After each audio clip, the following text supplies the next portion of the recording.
for the Messiah. They are. And you know what happens when the enemy sells us, and in between time, we get stuck in the wilderness. And we postpone Canaan to hereafter. I am not saying that the hereafter is going to be less dramatic, spectacular, awesome than the glimpses of truth, the glimpses of evidence that we see in Scripture. But that's not our destiny. Mankind only had one destiny. It's called image bearer. That's the destiny. Image bearer. As he is, so are we.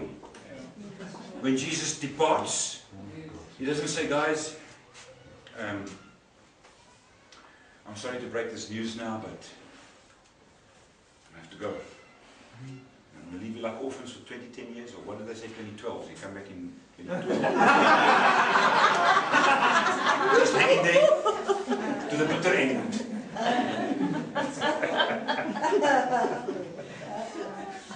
He says, I go to the cross to prepare a place for you, so that you may be where I am.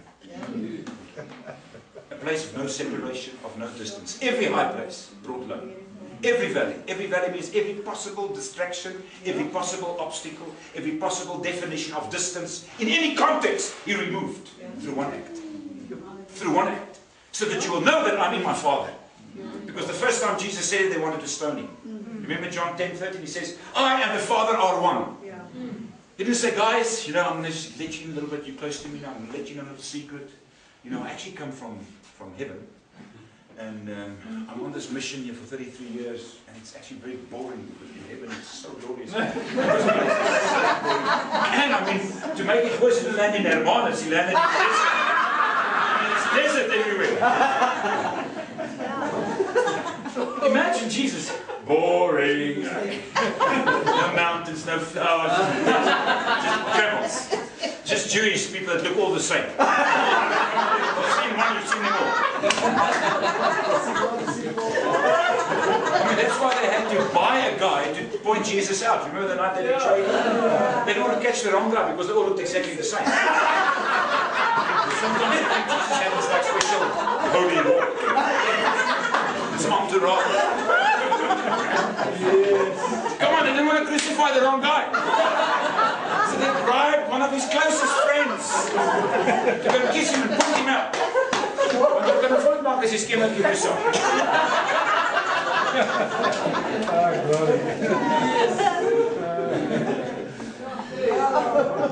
Then say to his disciples, you guys, but you know, I can't wait soon and very soon. I'm going to be back with my Father. In the meantime, I'm just going to be this boring life separated from God. I'm just going to hang in here and try and be a good boy so I can get in my old place back in heaven again. You see the bosom of the Father. He knows no distance. When he prays, his disciples listen and they say, did you just to pray like that? Because their prayers are like heavy prayers. They say, oh, this is far away God. Dis almagtige God in hemelse Vader. Dis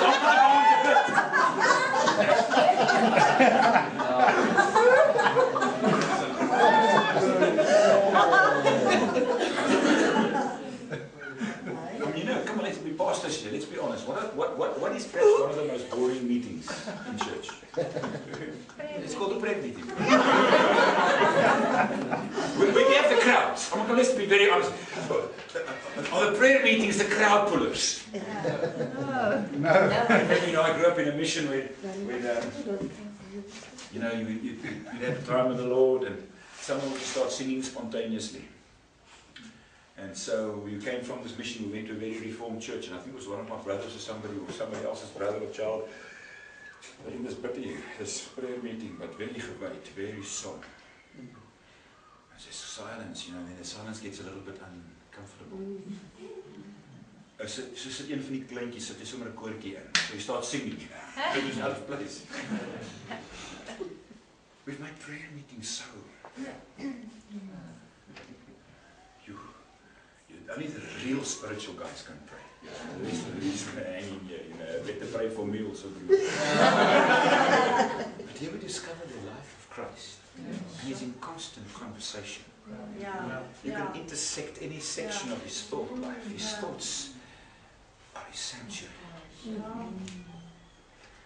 There's a conversation that continues. You see, we thought prayer was like prayer mode. When Paul bows his knee before the Father, he says, listen, I submit my whole ministry, my whole being to this mighty revelation of the mystery of God, from whom every family in heaven and on earth is named. Is named. We said earlier on, Paul says, he commands all men, everywhere, to metanos, to come to his mind, to realize that the rain is over. Isaiah 55 says, as the heavens are higher than the earth, so are your thoughts, my thoughts higher than your thoughts. And we've left it there. The next verse says, but. Here's another good but to preach. But as the rain and the snow comes down, and return not in the water the earth, saturate the earth. Afrikaans sê deurvochtig die aarde. Blanket of snow, everything's turned snow. So shall my word be. Nothing is hid from its heat, says Psalm 19. Nothing is hid on this planet from its heat. There's no man that can stand with an excuse of ignorance. Go and study, if you want to get a hold of our mirror translation, you can study Romans chapter 1 right through to chapter 3. I mean, that's always like a little bit of a difficult part, but that's such an explosion. When you realize how God has borne witness to himself. Even those who didn't have a law that was handed down through Moses. Bear conscience within them.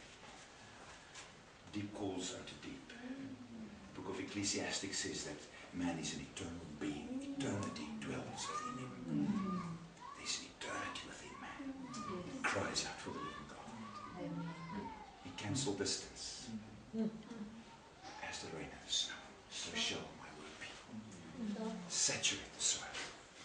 And return not thither. No man will ascend to it, not also descend from above. In the beginning was the Word, and the Word was, the Greek says, towards God. Pros, towards, always returning to its origin. Have you noticed that water does that? Where's our science teacher? Hey? Is it in science? Is another biologie mee help hoor ek? Yeah, it's also science. You know that every drop of water that has ever been is still there. Even though your fish tank might be empty today, but the water is still there. It's just not there. It's evaporated. Every ounce of gold is still on the planet.